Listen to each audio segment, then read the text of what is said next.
I've never failed appointment with them. Manyo cares for pregnant women and infants in over a dozen villages. Home visits are crucial. In sub-Saharan Africa, 1 in 16 mothers dies in childbirth. Manyo examines a woman, checking her tongue and her hand. Now Manyo rides her motorcycle. Some 15,000 people count on Manyo, so she can't afford any breakdowns. Manyo stops under a tree. Which is why Riders for Health sends technicians into the field to service its vehicles. A technician checks Manyo's tires. Technicians also train health workers in basic motorcycle maintenance and repair. Manyo tests her lights. In the Gambia, these are rare skills for a woman. A group of smiling women passes by. One shades herself with a parasol.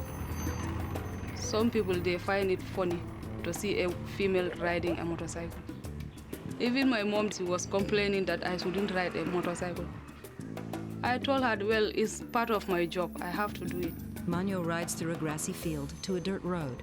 It's difficult to persuade people that what we're doing is really a solution to many of the health issues in Africa. Andrea Coleman. Because they see people living in 13th century conditions. So they make an assumption that what's appropriate is a 13th century solution, an ox cart, a donkey cart. Whereas we know that what's appropriate to save lives is to use 21st century technology properly managed. You can't save a child unless you can reach her. Manyo examines a baby. Niels Dollaire, Global Health Council. Riders for Health does a remarkable job at something that is relatively simple, relatively inexpensive, but has the potential for spreading an effect all over the African continent. Now a motorcycle leaves the Riders for Health compound. A week after its arrival in the Gambia, the Uhuru is ready for its new home. Riders for Health will donate it to the village of Mandinari. A boy rolls a rubber tire. A girl grooms a woman's hair. 20 miles from the nearest hospital, Mandinari was recently struck by tragedy. The death of Sally Kamara's daughter. Dozens of villagers follow drummers to a gathering. But today, there's reason to celebrate. A village crier spreads the news. The Uhuru is on its way. Villagers encircle 2 dancing women. Dressed in flowing robes, the women hold up their hems as they stomp their bare feet. Barry and Andrea Coleman sit in the crowd. The motorcycle outfitted with the Uhuru arrives. A musician plays a wooden xylophone. Villagers follow the motorcycle, clapping and dancing. The Uhuru's arrival marks a new beginning for Mandinari. For Sally Kamara, the day is bittersweet. I'm sad because we might have saved my daughter if we'd had a vehicle like this. But I'm happy too. Our village finally has an ambulance. A smiling young woman lies down on the Uhuru's stretcher. With straps across her waist and ankles, she takes a test ride as the villagers celebrate. Watching, Sally laughs.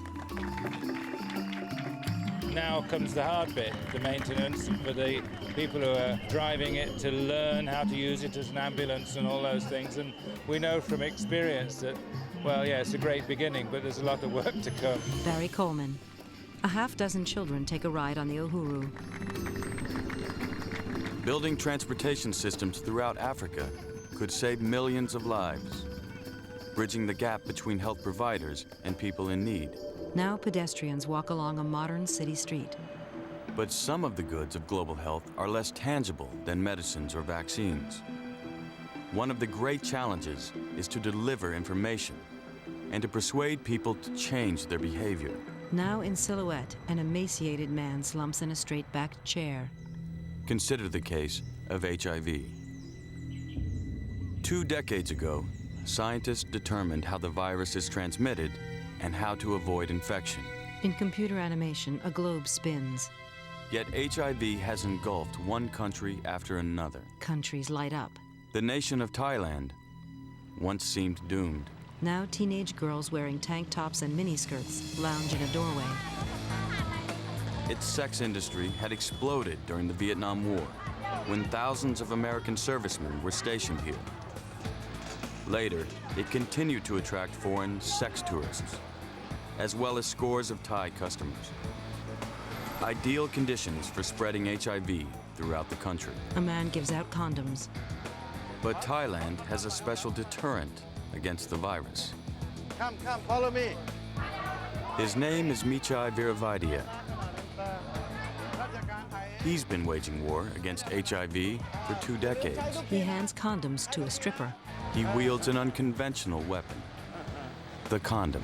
Colored condoms decorating his assistant's miniskirts spell no HIV. She says she uses the condom every time. Niels Dallaire. Sometimes the right person comes along at the critical time, and Michai Viravaidya for Thailand really was that right person. He is, you could call him a force of nature. Have some more. International size. She's 19, and I said that if you use condom, you live to be 70. I agree with what you're doing. Good. You're never too old. Journalist author Laurie Garrett. Michai has this amazing sense of humor. He gets everybody laughing. Michai puts a condom in the hands of a Ronald McDonald statue. And that goes with the Big Mac. If anyone was born to battle HIV, it was Michai. A black and white photo shows a young couple.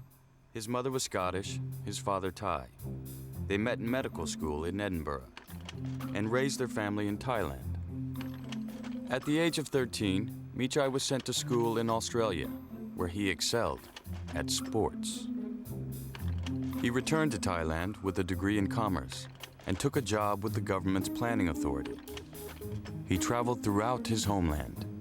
It was a revelation. I've never seen so many children in my life in any single gathering. Of course, in Australia, you'll see more kangaroos than people, but here I'd never seen such large gatherings of children in large groups. As it turned out, it was about 7 kids per family. Michai was convinced that Thailand would never prosper unless it curbed its population growth. So he quit his job and founded a nonprofit organization. He took family planning beyond the government's health clinics. He recruited average citizens to distribute contraceptives to friends and neighbors. Everyone was encouraged to spread the word about family planning. Words are painted on a water buffalo. Then, Michai came up with his unmistakable trademark. I was trying to demonstrate the pills and IUDs and sterilization, and there wasn't even one smile in the audience. So when I pulled out the condom, and there was some giggles, and I opened up the condom, and there was laughter, I said, I'm onto something. And we have many, many uses of the condom. You can, of course, put coins and change into here, or Coca-Cola if you like. And, of course, you can use it as a balloon for young children. He blows it up. When family planning was first talked about in Thailand in the late 60s and early 1970s, people said, no, you can't deal with that here because it's a very conservative society. People are embarrassed. They don't talk about it. And Michai showed that you can talk about anything if you do it with a sense of humor and with gusto. Niels Dallaire. Michai was unstoppable. He distributed family planning T-shirts and key rings. He obtained the blessings of the Buddhist clergy.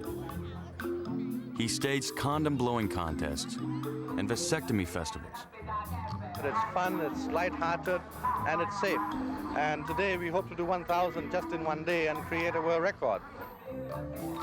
Michai became known as the Condom King, and condoms became known as Michais.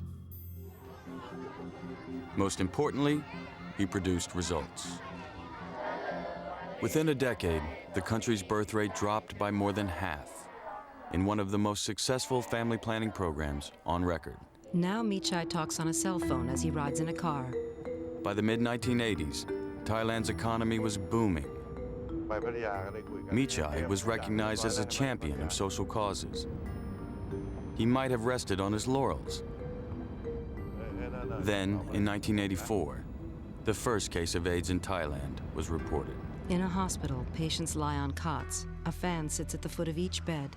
When AIDS was known to me, I knew very well that this could be a match in dry grass, and Thailand would burn if we didn't do anything about it, because